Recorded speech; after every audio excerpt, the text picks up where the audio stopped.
2018, I probably made my first angel investment, $300,000 of my own money. I have a tough time with the like truly green founder that hasn't had the like big failure yet. Find people who are focused on the 30+ year vision of what they're building. What kind of success did you need to have to then say, okay, I'm gonna go raise a $10 million fund? Yeah,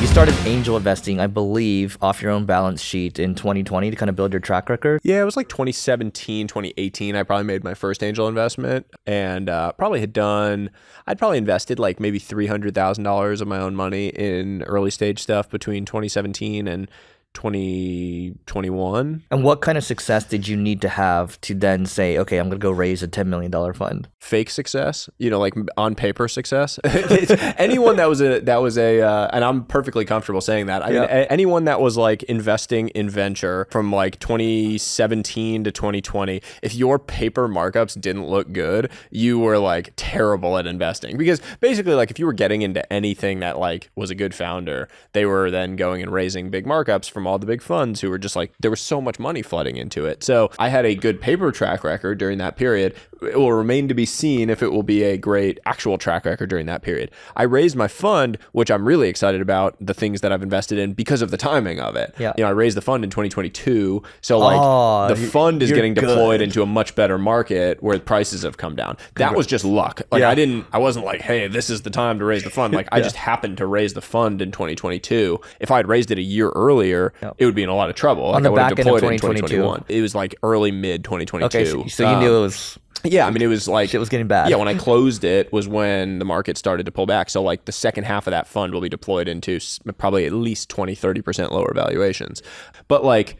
if you were a 2020 or 2021 fund vintage in venture, it's going to be really, really hard to have a good return because you deployed a lot of your fund into like the highest, most bubbly peak market in history at, where interest rates were zero. I think you've thought about this. When I listened to a podcast with someone asking you about your superpower. Yeah, I think relationships and like the ability to connect with different types of people, I would say is the actual superpower there.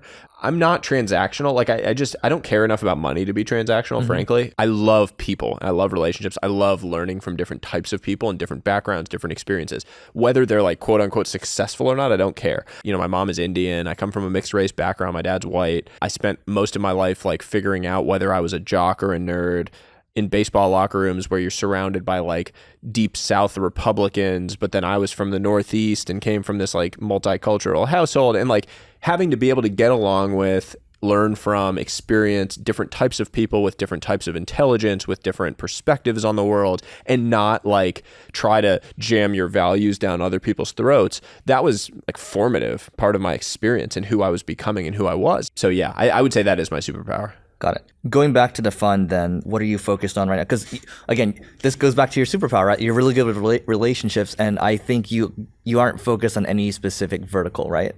Yeah, it's generalist fund, technically stage agnostic, although it's going to be mostly pre-seed and seed. With the fund, I'm really focused on companies I can actually help via my platform. So like companies where there's a storytelling element that they either need to figure out or they need to amplify.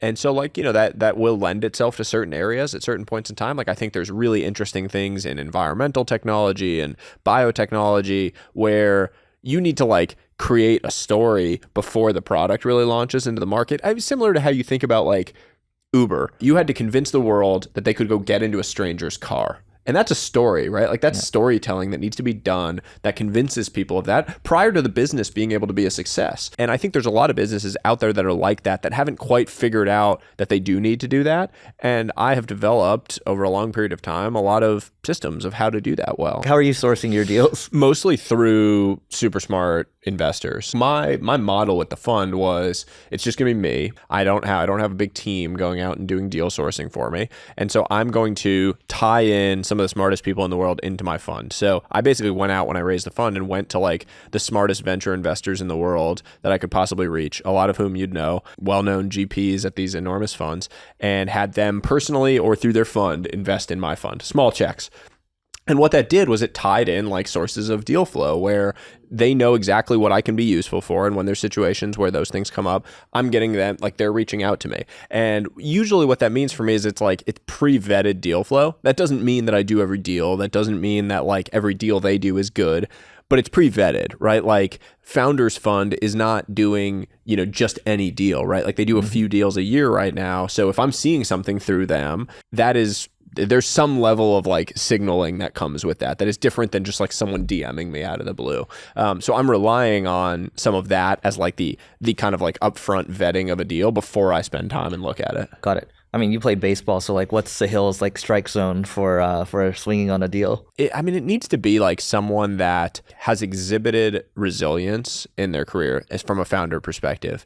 I have a tough time with the like truly green founder that hasn't had the like big failure yet. I think that's like a tough you don't see a whole ton of founder success stories where that was the archetype of like the founder that had never failed. Every now and then, like I guess Mark Zuckerberg with Facebook is probably like a big example, but most of them had the like public failure, then they launched the thing. They'd kind of like had to get up back off a mat. So I think about that a lot with founders. And then I really just want to find people who are focused on the like 30 plus year vision of what they're building. In 2020, 2021, you found a lot of people that were focused on the like, oh, we can go raise the markup and we'll do this and Tiger's going to invest in the next round or whatever. Like that was what it was, and they were getting excited about that. And unfortunately, I did invest in a few things like that because I fell into the FOMO and the trap, but that never works out. Like if you're focused on the next year, 2 years, and you're not thinking about what the 10-year vision is of what you're building, it's a long road to a venture scale outcome, no matter what, right? Like even the best outcomes, it's a long road.